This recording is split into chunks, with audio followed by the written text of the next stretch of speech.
Una po sa ating mga balita, maikli man pero inaasahang magiging produktibo at maghahatid ng benepisyo sa mga Pilipino ang working visit ni Pangulong Ferdinand R. Marcos Jr. sa UAE. Kabilang kasi sa mga inaasahang resulta nito ay ang pagpapatibay ng kasunduan na susi para sa ating access sa mga bansang kasapi ng Gulf Cooperation Council. Ang mga balitang yan sa sentro ng balita ni Clazel Pardilla.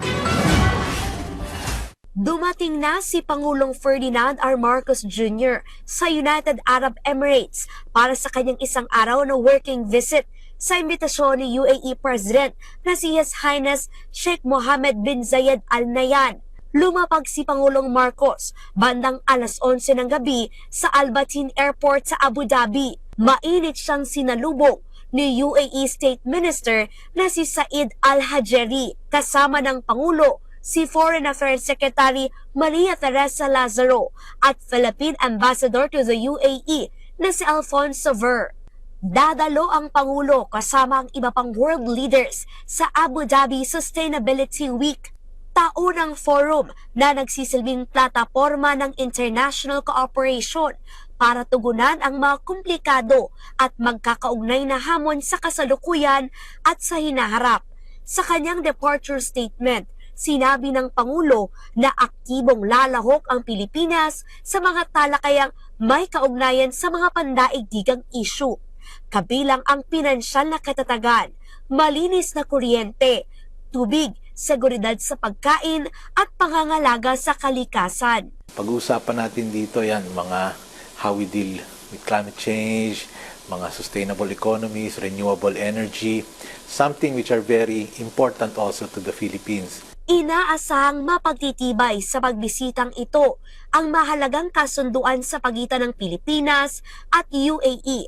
Ito ay ang Comprehensive Economic Partnership Agreement o CEPA na magbibigay ng mas malaking access sa pakikipagkalakalan. Free trade,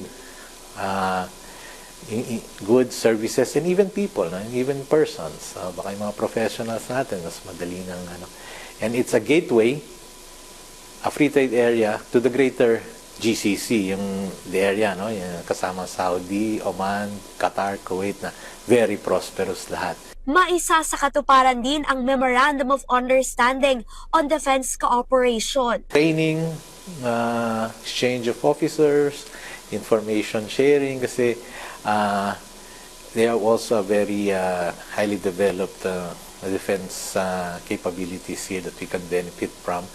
Like we also have a security agreement with them on the civilian side naman. We share information on, for example, terrorism or transnational crime, ganyan, mga drugs, mga trafficking of persons. So, iba na yung level. Ang gusto kong pakita, iba na yung level natin. It's all expanding into previously untapped. Tiwala ang Pangulo na makikinabang hindi lamang ang ating mga kababayan sa Pilipinas, kundi pati ang higit 900,000 mga Pilipino sa UAE.